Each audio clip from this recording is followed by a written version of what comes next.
All right, as we finish up chapter 8.2, which I think, or chapter 8, sorry, by doing exercise 8.2, I don't think we need to break this one up. This one looks pretty basic. What we're going to be doing is we're going to do a two-dimensional array, or what they're calling here a rectangular array.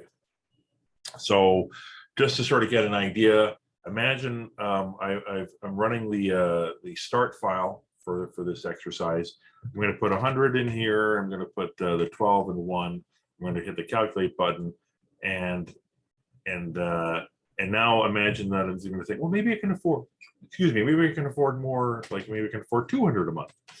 And I'm going to put the calculate button. Well, now we've forgotten what the 100 was. So we have nothing to compare it to. So we want this thing to sort of create a report, or in this case, a pop-up, which will actually have all of our values sort of listed out like a little table, and that way, in theory, before we totally shut down the program, we have a shot to actually look to see compare one instance to another. Obviously, we're getting closer and closer to the idea of trying to get some of this information actually a little bit more persistent. Right now, it's only existing in the memory, and it's only as good as long as the program's running. We are heading towards a world where we're going to start writing this out to files, or even writing it out to an actual database, right? So we're on our way there. So anyway, click exit. Very similar to the previous program, by the way. We're only going to see this information when we click exit. It's not hard to imagine, by the way, maybe just creating another control and basically just clicking it, saying, what are you thinking? What are you thinking? Having it pop up. That's not too bad either, rather than having it on the way out. Anywho, so let's go ahead and look how we're going to do this. It's actually a pretty simple construct that we're going to be doing here. Right here, it says create a rectangular array, two-dimensional array. Okay. In my earlier days, I remember actually having to work with like 12-dimensional arrays. So it's crazy what you can do here. But basically, I want to have a string. A string of what? Now remember, if I just go string of like 5, for example, that's going to give me 5 strings. If I go and have a string of 5, 2, it's sort of now going to have actually I don't, I guess 5 tuples, if you want, with the strings. I think, I don't know, whatever. I'm losing my mind. I'm just going to do that, right? That basically means a completely, unbounded array. I'm going to call this thing calculations table, because that's what the solution is doing. And remember, this doesn't do much. I want to have a new string. The previous one's a definition. This one is now the actual instance. So I want to have it basically 10, 4. All right, so I think that means basically 10 rows and 4 columns is how I would interpret that. All right, and now the next thing is I just want to have an index for this, so I'm going to go int row. Cool. All right, so now how in the world do you populate this stuff? Well, what we've got is we have right there. Where's, okay, so that's our validation. I'm just trying to remember how. Oh, that's right. The only thing we ever shoved out was the that was our output right there. So, all right, good deal. So now what we want basically is it could be really, once you've calculated, it would have been probably the better space to put it rather than put it just in front of the output. So I'm going to ignore the little helpful hint that they're telling me there. I'm going to say, like, right here, this is the calculation part. So look, again, I cannot stress this enough, that I really do want you guys thinking in terms of input.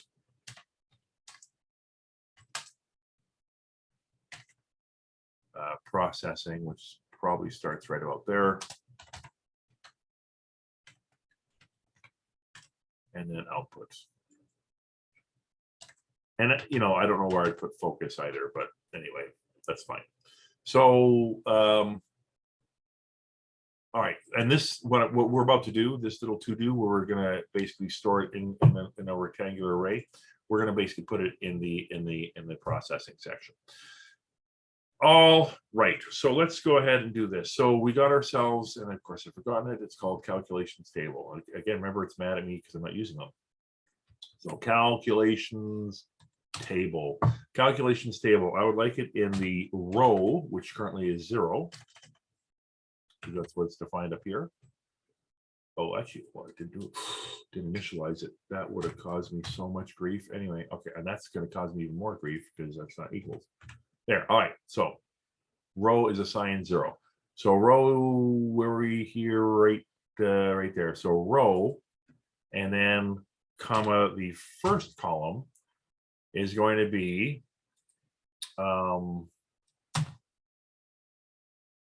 yeah, it's going to be basically this. Now that's interesting. I'm watching them on their solutions where they're converting it. I don't know why we can't just do that. So I'm going to just grab this text and I'm going to get it to tell me like why. Oh, all right, I get it. I know what's going on. Yeah. He says, if I just do this, I'm going to get 100, for example. I'm not going to get $100. So what they're basically saying in the solutions file, it looks like, is they're basically saying, hey, take this thing, right? And yeah, take this thing, use that fabulous toString and convert it to currency, all right, with lowercase c. All right, so that looks great. I know that there's an error for some reason. I'm trying to think, why are you freaking out on me? Convert type double to int, implicit conversion. That's a period, not a comma. All right, there we go. So for now, if you don't mind, before I commit myself to copying and pasting and getting them all in there, let's now focus a little bit on how we're going to print this thing out. Yeah, let's do that. All right, so in the out section, which is way down here, they've got, again, the to do. What I would do here is I would, again, create a nice little string. And this string is going to be the headers. Actually, forget the headers. No, we're not going to do headers yet. I want you to understand why we want to have the headers. Let's just go and basically print them out. So I'm going to basically say for int. Now we used a for each for the array, but with the rectangular array, we're going to do a much more classical for. We're going to basically do a classic int I is assigned 0. Remember, this has got 3 components. You got what's it initialized to, I, not 1. What is it initialized to? Then we're going to basically say when to stop, which is I is you're going to stop when do you stop? I'm not sure. How about stopping before we get to the end of the array? Do we have a way to figure that out? We do. We can actually go calculations table. These are objects, and there is something in here called get length. Get length. So basically figure out what is the length of the actual array, and then increment I.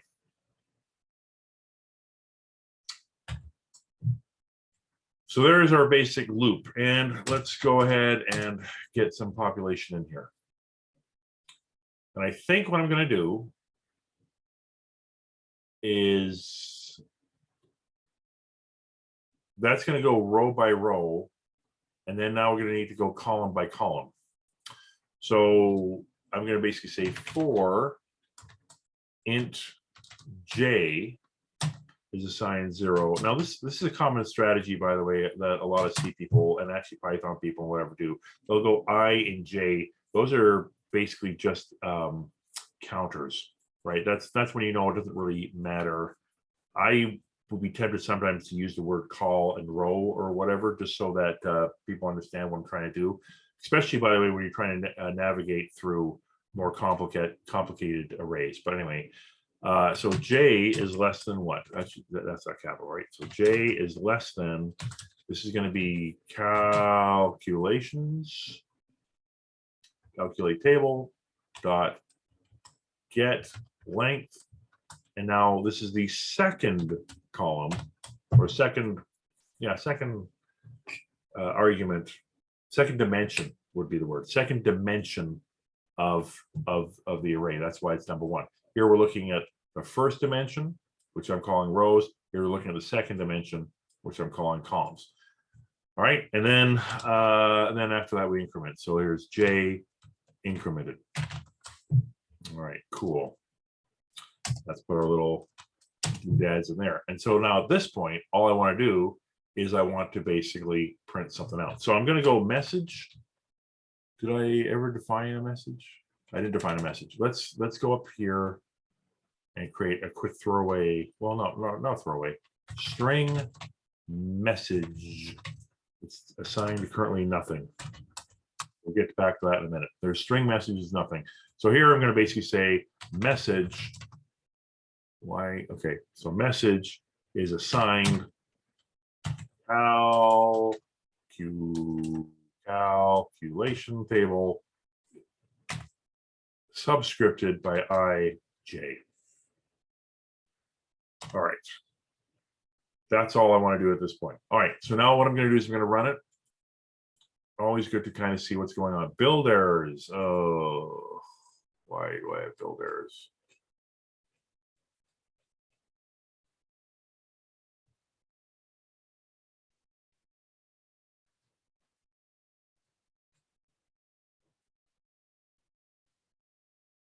Okay, so I don't, so by the way, look at this. I don't care about the validation, so I'm going to shrink it so I don't have to see it. I really don't care about this, so I'm going to shrink it. Oh, I do care about this. This is basically if it's valid, so it's in here. Am I processing it?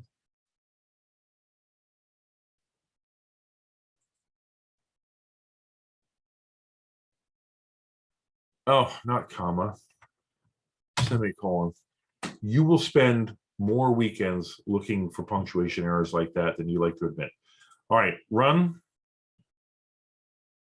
All right, so let's go 100 at 12 for 1. I'm going to go calculate.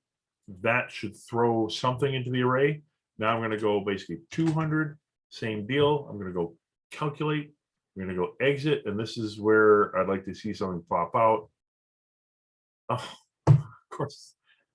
I built all that time building the message, and I didn't bother actually getting it out. All right, so that's fine. That's fine. That's fine. That's fine. Message box. Message box dot show. So what we're going to show in here is we're going to show the actual message, and that's it for now.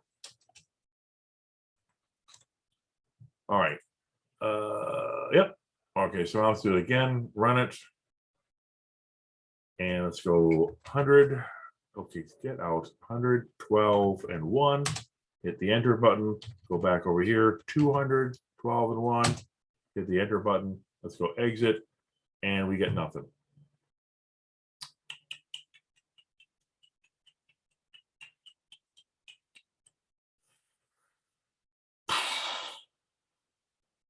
Not what I was expecting. That's fine. You know what I'm going to do? I'm going to use a little bit of a incrementer there, because that was one of the things I was going to try and show you. It might be overriding the last thing with a null. And so now at this point, I'm just basically saying start with nothing and then add this to it. That's what I'm going to basically say. And I'm pretty sure, yep, yeah, everything. I went J, J, J, I. All right, good deal. Let's go again. This would also, by the way, be a good use of that whole mental space stuff that I was talking about earlier in the course. I may return to this in mental space just so that you can kind of see one of these things without having to deal with all this studio crap along the outside. All right, I was kind of right. It remembered sort of the last one didn't seem to get the first one. Well, I'll figure that one out in a minute, but at least there's something popping in. All right, so now let's go okay. Somebody tells me this is going to be one of those amazing moments where I got to troubleshoot offline. But before I do that, let's get ourselves some nice, let's look at what we actually got out of that. So I'm going to go in here. I'm going to go 100, 12, and 1, and then I'm going to go 200. All right, and then I'm going to go exit. So notice there's no box total there, and this is saying 200. What's up with that? It's not really saying too much. What I want to do is I'm going to change the box message so that this is going to be whatever they basically said, future values calculations.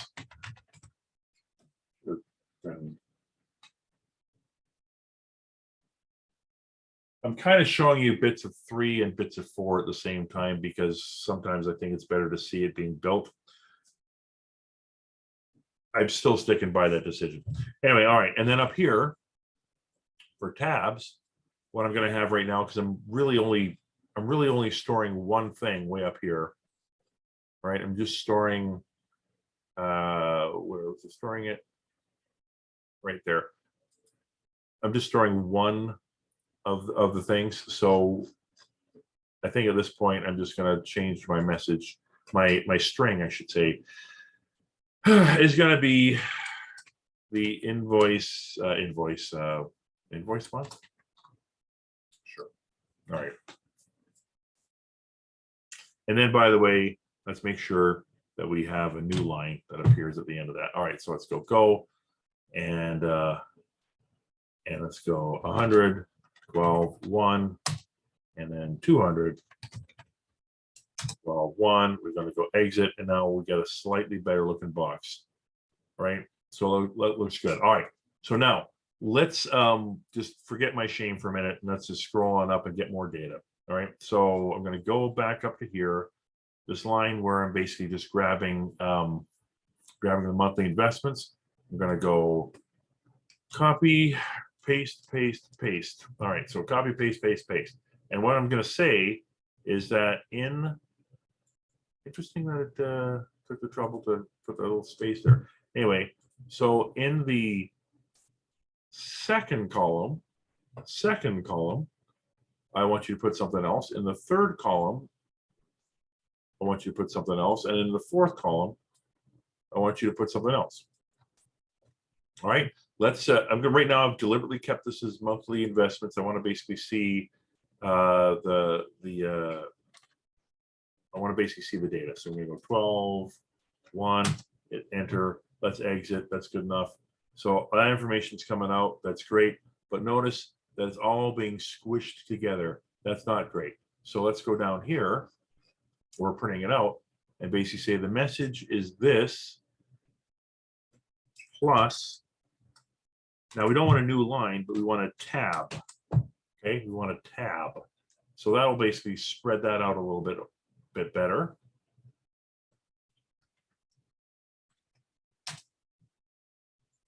So now it's spread out a little bit better. Now let's come up to our headings and actually finish the headings so they look a little bit better. So here, I'm going to go /T. What am I looking at here? I'm looking at rate /T. Then I'm looking at years /T for tab. And then I'm just going to go FE for future value. All right. So now if I run that,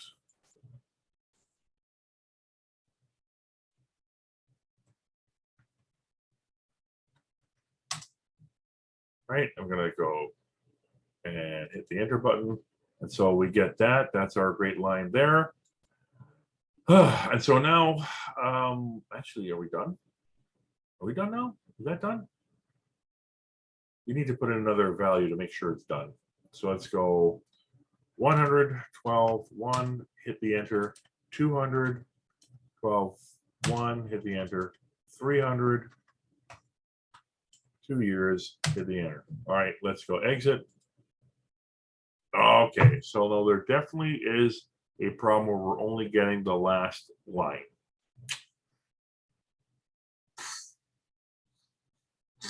All right, so I'm going to take this offline and take a quick look at this and then see if I can fix this. Well, the good news is that if we were actually in class together, I would have been able to have this solved before you would have gone off for coffee. Sometimes, you know, there's value with having a bunch of people staring at you as you try to actually figure out what happened in your code. Sometimes it kind of causes this block, and you do need to just sort of disassociate, focus on what the problem is, and then come back. This was really dumb what I did. So let me show you how dumb it was. I'm going to run this again with 100, 12, 1, and then I'm going to put my just another guy 200. Well, actually, before I do that, if I go exit, I just run it with one row. There's our first row. Awesome. Now let's run it again for the second row. Let's run it this time with two of them. So 100, 12, 1, and then 200, 24, whatever that was. I did, yeah, interest rate. Nice. Thanks for catching me on that one. 12, I wanted to actually do 2 years is what I was mentally thinking. I'm going to go exit. And oh, look, it only has the second row. What's going on? Not to mention, by the way, the fact I forgot that I'm still basically producing the same things. Well, here's what's going on. Right up here, row is never incremented. Row starts off at 0. Row is never incremented. It's always going to be populating the 0th row. So I'm just constantly overriding the same row over and over again. So I need to basically go and increment row. And that should solve that problem. And the other thing while I'm sitting here is, oh, I need to know the order. What's the order? So rate, years, and future value. Okay, so that hopefully is the order here. So interest rate yearly, I'm going to throw that into there. Interest rate yearly, though, that would not be, no, that's going to be a P1 or something like that, I think. Yeah, percentage with 1. Oh, hey, I put a semicolon there. Okay, next guy was the years. And years is also not going to be currency. That is going to be a straight default, which I guess is the integer. And then down here, this guy future value is going to be the same as the currency. All right, and again, man, that's a null in another language. This is a actually there's no reason for that in the first place. There it is. Okay, good. I think we're good. I think we actually got the solution file now. Let's go run. I'm going to go 100, 12, 1. I'm going to go 200 at 12% for 2 years. And you know what? Let's go 300 because we're crazy. We're going to go 300 for 3. We're going to commit to putting $300 in a bank. And this would have to be significant investment at 10%. But anyway, we're going to go. And it is, oh, there still is one problem. All right, that's fine. That's fine. We're getting so much closer now. All right, so what's going on, guys, is that actually I don't see, oh, I do see the third one. Third one's right there. All right. Anyway, obviously what's going on is I'm missing my new line. I'm missing my new line, and I really should have done that over here. So right about here is where I'm going to get the new line. So let's just go message is plus equals a new line. Yeah, I'm satisfied with that. Let's hit that button. Let's go 100, 12, 1, 200 for 2, 300 for 3. Ta-da! All right, that's awesome. Awesome. Now, if we wanted to make this a little bit better, we could obviously just apply some sort of string formatting, you know, and all that. There's other things we could be doing, but for a basic idea of loading things in and pulling things back out, that's a pretty good demonstration here. So I don't think there's any value necessarily going to the solutions file. I think we're good. And by the way, look at all this stuff that we're actually learning here. So this is actually really good stuff. So feel proud if you're even vaguely comfortable at this point. And then we're going to be heading, got a little bit more to go with some dates and strings as our next guy. But this was a pretty good thing to know. You only get so far if you're dealing with scalar values. You're going to want to deal with composites a lot. And right now we're storing a lot of stuff in memory. Soon we're going to start storing stuff on your hard drives and then eventually to databases.